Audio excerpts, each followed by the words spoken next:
పేరెత్తితేనే భయపడిపోయే ఒక ప్రదేశానికి కాశీలో మిమ్మల్ని తీసుకువెళ్తాను రండి. కాశీలో మణికర్ణికి అంత బాగా నచ్చింది కదూ.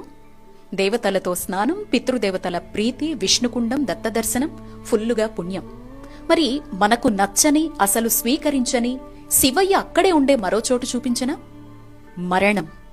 అవును, చావు ఎలా ఉంటుందో, మన బ్రతుకుకు అర్థమేంటి అని ఎవరికి వారు అంతర్మథనం చేసుకోవాలి అనుకుంటే మణికర్ణిక స్నానం అయ్యిన వెంటనే లేదా కాశీ ట్రిప్ మొత్తంలో మీకోసం మీరు ఒక 10 నిమిషాలు కేటాయించుకొని శివ ఇంటికొచ్చేయండి. అదే అండి కాశీకి అసలైన అర్థమైన మహాశ్మశానానికి. గుట్టలు గుట్టలుగా శవాలు, ఎప్పటికీ ఆరని చితిమంటలు, వికృత రూపాల్లో కాటికాపర్లు, అక్కడే జపతపాల్ని చేసుకునే సాధువులు, శరీరంలో ఏ అవయవం తనకి రోజు ఆహారంగా మారుతుందా అని వెతికే సునకాలు, మృతదేహంపై వేసిన దండలే ఆహారంగా బ్రతుకుతున్న గోవులు, చితిమంటల్నే చలిమంటలుగా భావించేవారు కొందరైతే చితి నిప్పునే వంటపొయ్యిగా బ్రతికేవారు ఇంకొందరు.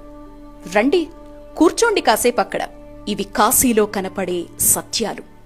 జీవితమంతా నేను, నాది అనే రెండింటి మధ్య చిక్కుకుపోయి జీవిత పరమార్థాన్ని, ఈ శరీరం లేకపోయినా ఏది శాశ్వతమో తెలిపే అసలైన చోటు ఈ మహాశ్మశానం. రాజు లేదు, పేద లేదు, ధనిక లేదు, బీద లేదు, ఇక్కడంతా ఒక్కటే. నీకోసం నీ వాళ్ళిక్కడికొచ్చినా కనీసం నిన్ను వదిలి వెళ్లేటప్పుడు వెనక్కు కూడా తిరిగి చూడరు. నువ్వు ఒంటరివయ్యావే అని కూడా అనుకోరు.